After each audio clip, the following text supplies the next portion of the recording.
Ukraine युद्ध में Zelensky की सेना को पटखनी देने के लिए रूसी सेना नए नए पैतरे अपना रही है। अब रूस ने यूक्रेनी फाइटर जेट्स को तबाह करने के लिए एक ऐसा तरीका खोज निकाला है जिसे जानकर आप हैरान रह जाएंगे। यहाँ तक कि यूक्रेनी सेना को भी समझ नहीं आ रहा कि वो रूस की इस तरकीब का कैसे जवाब दे। दरअसल रूस के नए लैंसेट 3 ड्रोन ने नीप्रोपेट्रोव्स्क इलाके में यूक्रेनी एयरफोर्स के एयरबेस पर खड़े एक मिग-29 लड़ाकू विमान को तबाह कर दिया और इस पूरी घटना का एक वीडियो भी सामने आया है जिसमें यह साफ दिख रहा है कि कैसे ईरान का बनाया हुआ ये ड्रोन एयरबेस पर खड़े विमान के ऊपर आकर उससे टकरा जाता है, जिसके बाद एक बड़ा धमाका होता है।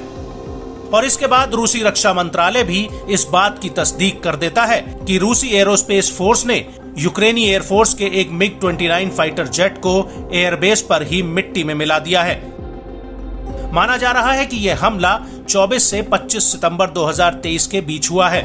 हालांकि कुछ टेलीग्राम पोस्ट में यह भी दावा किया जा रहा है कि रूसी सेना ने ये ड्रोन रात के अंधेरे में भेजा था ताकि यूक्रेनी सेना इसे इंटरसेप्ट न कर पाए।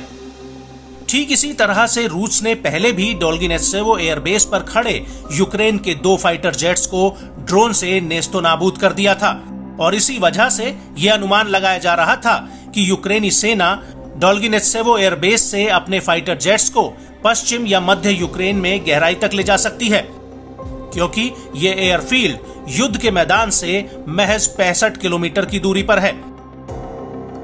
और जिस ड्रोन का इस्तेमाल रूसी सेना ने यूक्रेनी फाइटर जेट्स को उड़ाने में किया है, उस नए लैंसेट 3 वेरिएंट की रेंज अब 40 किलोमीटर से ज्यादा हो चुकी है।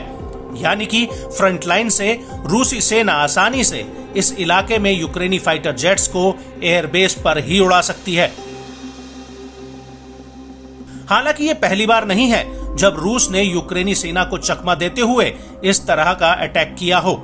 इससे पहले 19 सितंबर 2023 को भी रूसी सेना ने इसी इलाके के डोल्गिनेत्सेवो एयरबेस पर एक ऐसा ही ड्रोन अटैक किया था।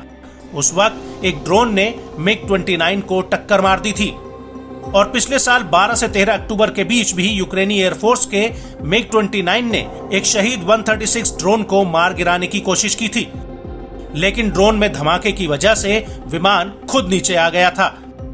लेकिन यूक्रेन का पायलट अपनी जान बचाने में कामयाब रहा था। हालांकि यूक्रेनी सेना ने इस प्लेन क्रैश के पीछे एक अज्ञात तकनीकी खराबी का हवाला दिया था।